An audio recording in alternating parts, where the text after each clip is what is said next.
Save box app തട്ടിപ്പ്. ഈ തട്ടിപ്പ് കേസിൽ ജയസൂര്യ എന്ന നടന് നഷ്ടമായിരിക്കുന്നത് 39 ലക്ഷം രൂപയാണ്. ED കണ്ടുകെട്ടിയിരിക്കുകയാണ് ഈ തുക ജയസൂര്യയുടെ കയ്യിൽ നിന്ന്.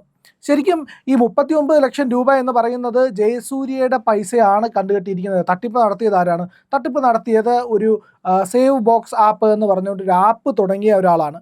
അദ്ദേഹത്തിൻ്റെ കയ്യിൽ നിന്നാണ് ഈ പറയുന്ന ആൾക്കാർക്ക്, അദ്ദേഹത്തിൻ്റെ കയ്യിലൂടെയാണ് ആൾക്കാർക്ക് പണമെല്ലാം നഷ്ടമായത്. ഇവിടെ ജയസൂര്യ ഈ പറയുന്ന EDയുടെ നടപടിക്ക് വിധേയമാകുകയും ചെയ്തിരിക്കുന്നതാണ്. ജയസൂര്യ ആയിരുന്നു ഇതിൻ്റെ ബ്രാൻഡ് അംബാസിഡർ എന്നുള്ളതാണ് പ്രധാനപ്പെട്ട കാര്യം. അപ്പോൾ ED അതിൻ്റെ പേരിലാണ് ജയസൂര്യക്കെതിരെ നടപടി എടുത്തിരിക്കുന്നതെന്നാണ്.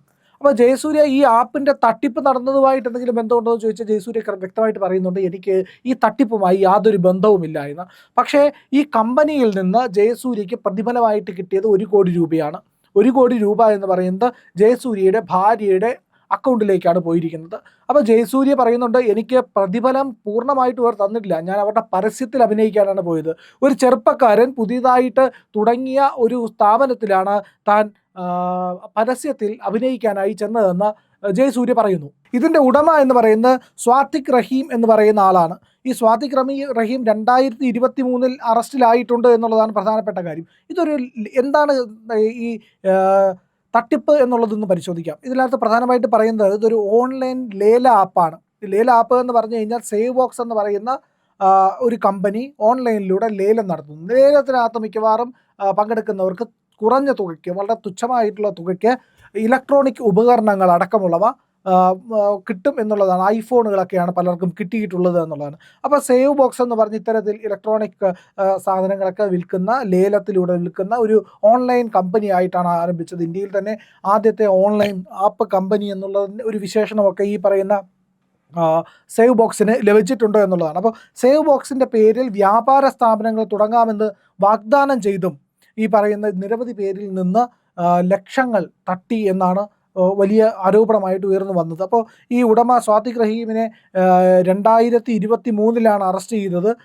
കുറഞ്ഞ വിലയിൽ ഇലക്ട്രോണിക് ഉപകരണങ്ങൾ നൽകാമെന്നും വ്യാപാര സ്ഥാപനങ്ങൾ തുടങ്ങാൻ വേണ്ടിയിട്ടുള്ള സംവിധാനങ്ങൾ നൽകാമെന്നും പറഞ്ഞിട്ടാണ് ഇയാൾ ഈ പറയുന്ന തട്ടിപ്പ് നടത്തിയിട്ടുള്ളതാണ്. ഇതേ പേരിൽ തന്നെ ഒരു മൊബൈൽ ആപ്പും ഇവർ ഇറക്കിയിരുന്നു എന്നുള്ളതാണ്. അതിലൂടെയൊക്കെയാണ് തട്ടിപ്പ് നടന്നത് എന്നും പറയുന്നുണ്ട്. അതായത് ഈ ആപ്പിൻ്റെ ലോഞ്ച് സംബന്ധിച്ച് നീണ്ട താരനിരയാണ് വന്നത് ആ ലോഞ്ചിന് വേണ്ടിയിട്ട്. ആ ലോഞ്ച് വലിയ മീഡിയ സ്വാധീനം, അതായത് മാധ്യമങ്ങളിലൊക്കെ വലിയ തോതിൽ വാർത്തയാവുകയൊക്കെ ചെയ്തിരുന്നു.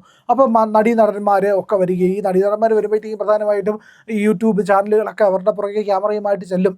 അങ്ങനെ ഈ പരിപാടിക്ക് വലിയ പബ്ലിസിറ്റി കിട്ടും എന്നുള്ളതാണ്. അങ്ങനെയാണ് ഇവർ ഈ തട്ടിപ്പ് നടത്തിയത്. അപ്പോൾ ഇതിനകത്ത് ഒരുപാട് നടന്മാർ ഈ പരിപാടിയുടെ ഉദ്ഘാടനത്തിന് ഇല്ലെങ്കിൽ ആപ്പിൻ്റെ ലോഞ്ചിന് പങ്കെടുത്തു എന്നുള്ളതാണ് വസ്തുത.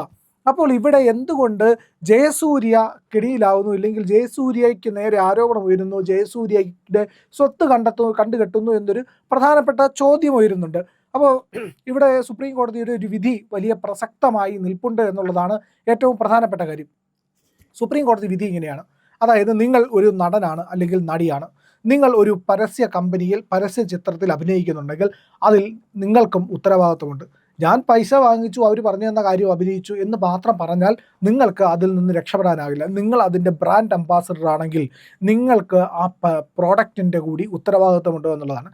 അതായത് ഒരു കൂട്ടുത്തരവാദിത്വം നിർമ്മാതാക്കൾക്ക് മാത്രമല്ല, അതുമായിട്ട് ബന്ധപ്പെട്ട് പരസ്യം നൽകുന്നവർക്കുണ്ട്. കാരണം ഈ പറയുന്ന നടൻ്റെ അല്ലെങ്കിൽ നടിയുടെ പ്രശസ്തി, നമ്മൾ ചെലുത്തുന്ന സ്വാധീനം, ഇതെല്ലാം ഉപയോഗിച്ചുകൊണ്ടാണ് ഈ പ്രോഡക്റ്റ് വിറ്റുപോകുന്നത്. അപ്പോൾ ആ പ്രോഡക്റ്റിൽ എന്തെങ്കിലും കുഴപ്പമുണ്ടെങ്കിൽ അതുകൂടി ജനങ്ങൾക്ക് പറഞ്ഞു നൽകേണ്ട ഉത്തരവാദിത്വം ഈ നടനുണ്ട് അല്ലെങ്കിൽ നടിക്കുണ്ട്. അപ്പോൾ നടനോ നടിയോ ഇത് മറച്ചു വെച്ചിട്ടാണ് ഈ പരസ്യം ചെയ്യുന്നത് എന്നുണ്ടെങ്കിൽ അത് തെറ്റായ കാര്യമാണ് എന്നാണ് സുപ്രീം കോടതിയുടെ വിധിയിൽ നിന്ന് വ്യക്തമാകുന്നത്. അപ്പോൾ ബ്രാൻഡ് അംബാസഡർക്ക് ഈ പറയുന്ന പ്രോഡക്റ്റുമായി ഒരു ഉത്തരവാദിത്വം കൊടുക്കുന്ന, ഇവരെ തമ്മിൽ കണക്ട് ചെയ്യുന്ന ഒരു പ്രധാനപ്പെട്ട ഉത്തരവ് മുമ്പ് പുറപ്പെടുവിച്ചിട്ടുണ്ട് എന്നുള്ളതാണ് വസ്തുത.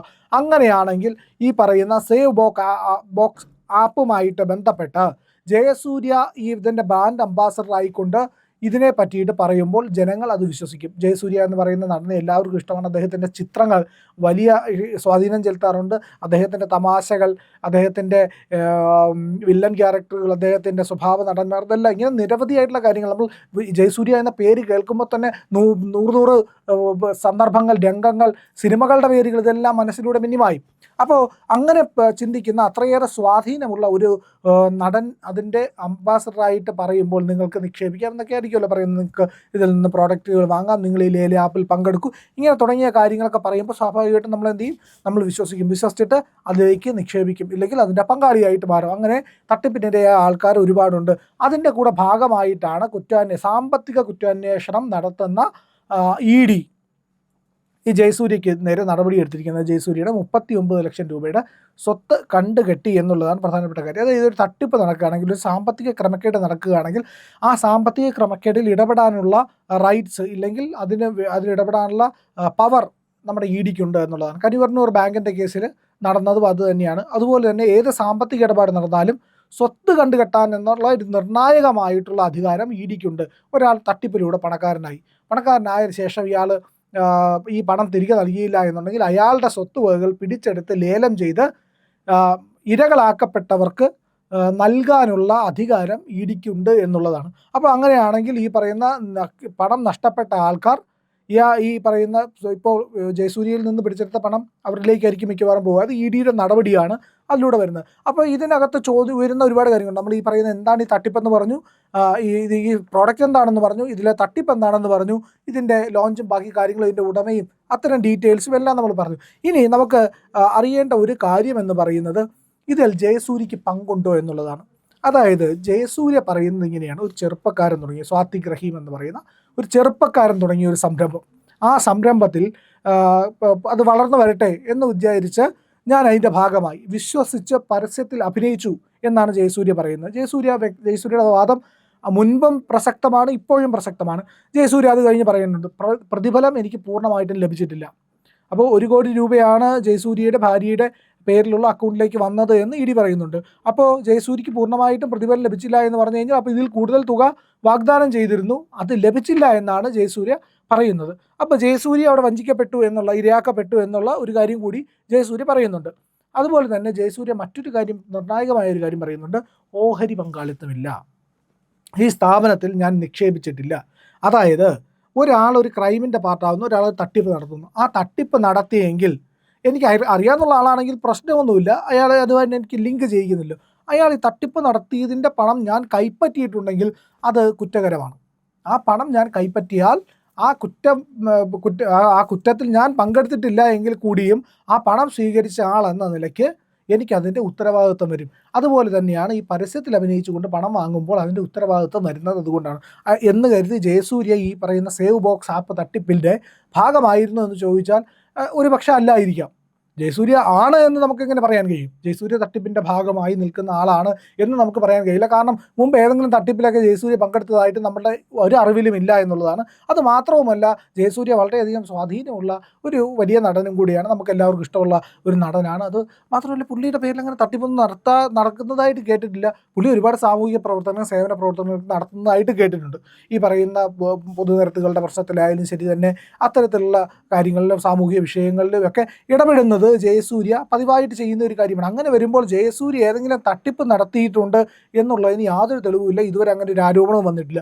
അപ്പോൾ വന്നിരിക്കുന്ന ഈ സേവ് ബോക്സ് ആപ്പ് തട്ടിപ്പിൽ ജയസൂര്യ അംബാസഡറായിട്ട്, അതായത് ബ്രാൻഡ് അംബാസഡറായി നിന്നു എന്നുള്ളതാണ്. നേരത്തെ ഒരു സോപ്പിൻ്റെ പരസ്യത്തിൽ അഭിനയിച്ചു. അപ്പോൾ മമ്മൂട്ടിയാണ് അഭിനയിച്ചത്. മമ്മൂട്ടി അഭിനയിച്ച സോപ്പിൻ്റെ പരസ്യം വെളിയിൽ വന്നതിന് ശേഷം അത് കണ്ട് സോപ്പ് വാങ്ങിച്ച് ഉപയോഗിച്ച ആൾ എനിക്ക് സൗന്ദര്യം വന്നില്ല എന്ന് പറഞ്ഞുകൊണ്ട് കേസ് കൊടുക്കുന്ന ഒരു സാഹചര്യം ഉണ്ടായി. അങ്ങനെ വരുമ്പോൾ ഈ പറയുന്ന പ്രോഡക്റ്റുകൾക്ക് അംബാസഡർ ആവുന്ന ആൾ, അല്ലെങ്കിൽ പരസ്യത്തിൽ അഭിനയിക്കുന്നവർക്ക് ആ പ്രോഡക്റ്റുമായിട്ടൊരു കമ്മിറ്റ്മെൻറ്റ് വരുന്ന ഒരു കൂട്ടുത്തരവാദിത്വം, ഒരു കളക്റ്റീവ് റെസ്പോൺസിബിലിറ്റി കോടതി തന്നെ പറഞ്ഞിട്ടുണ്ട് എന്നുള്ളതാണ് ഇതിലെ ഏറ്റവും പ്രധാനപ്പെട്ട കാര്യം. അതിൻ്റെ പേരിലാണ് ജയസൂര്യയുടെ പേരിൽ കേസ് വന്നിരിക്കുന്നത്. ബ്രാൻഡ് അംബാസഡർ ആയതുകൊണ്ടാണ് ഈ പറയുന്ന ജയസൂര്യയുടെ പണം കണ്ടുകെട്ടിയത്, അല്ലെങ്കിൽ സ്വത്ത് കണ്ടുകെട്ടിയത്. കാരണം ജയസൂര്യ പ്രതിഫലം വാങ്ങിച്ചിട്ടുണ്ട് എന്നുള്ളത്. 39 ലക്ഷം രൂപയാണ് ഇപ്പോൾ കണ്ടുകെട്ടിയിരിക്കുന്നത്. നേരത്തെ 2 തവണ ജയസൂര്യയെ ED ചോദ്യം ചെയ്തിരുന്നു എന്നുള്ളതാണ് പ്രധാനപ്പെട്ട കാര്യം. ഏതായാലും ഇപ്പോൾ ജയസൂര്യയുടെ ഭാഗം വ്യക്തമായിട്ട് ജയസൂര്യ പറയുന്നുണ്ട്: ഞാൻ പരസ്യത്തിൽ വിശ്വസിച്ച് അഭിനയിച്ചതാണ്, എനിക്ക് ഓഹരി പങ്കാളിത്തമില്ല, പൂർണ്ണമായിട്ടും എൻ്റെ പ്രതിഫലം ലഭിച്ചിട്ടില്ല, അന്വേഷണത്തോട് സഹകരിക്കാൻ തയ്യാറാണ്, ഇങ്ങനെയുള്ള കാര്യങ്ങളെല്ലാം പറയുന്നുണ്ട്. അപ്പോൾ ജയസൂര്യയുടെ ഭാഗം അവിടെ ജയസൂര്യ വ്യക്തമാക്കുന്നുണ്ട്. അത് ക്ലിയർ ആയിട്ടുള്ള ഒരു നിലപാടാണ്. ഇനി ഈ തട്ടിപ്പിൻ്റെ അന്വേഷണം പുരോഗമിക്കും, അതിൻ്റെ കാര്യങ്ങളെല്ലാം മുന്നോട്ട് പോകും. അപ്പോൾ എന്താണ് ഇതിൻ്റെ പിന്നിൽ നടന്നതെന്നുള്ളത് വെളിയിൽ വരും. അപ്പോൾ ജയസൂര്യയെ എങ്ങനെയാണ് ഈ കേസിൽ പ്രതിയായത്, ഇല്ലെങ്കിൽ അതിൽ ജയസൂര്യയുടെ സ്വത്ത് കണ്ടുകെട്ടാനുള്ള നടപടിക്ക് കാരണമായത് ഈ പറഞ്ഞ സുപ്രീം കോടതിയുടെ അടക്കമുള്ള വിധിയാണ്. ഇഡിയുടെ നടപടി സ്വാഭാവികമായിട്ടും ഇങ്ങനെയൊക്കെയാണ് വരാറുള്ളത് സാധാരണ ഈ സാമ്പത്തിക തട്ടിപ്പുമായിട്ട് ബന്ധപ്പെട്ട കേസുകളിൽ. അപ്പോൾ ഈ വസ്തുത ഇതാണ്, ജയസൂര്യയുടെ സ്വത്ത് ഇപ്പോൾ ഇ ഡി കണ്ടുകെട്ടിയിരിക്കുന്നു. 39 ലക്ഷം രൂപയാണ് കണ്ടുകെട്ടിയത്. ബാക്കി അന്വേഷണം നടക്കുകയാണ്. എന്തായാലും ഈ തട്ടിപ്പിൻ്റെ എല്ലാ വിവരങ്ങളും പുറത്തു വരട്ടെ. ഇ ഡിയുടെ നടപടികൾ കൃത്യവും വ്യക്തവുമായിട്ട് നടക്കുന്നുണ്ട് എന്നുള്ളതാണ്, ഈ അന്വേഷണം വ്യക്തമായിട്ട് നടക്കുന്നുണ്ട് എന്നാണ് ഈ വാർത്തയിൽ നിന്ന് മനസ്സിലാകുന്ന കാര്യം.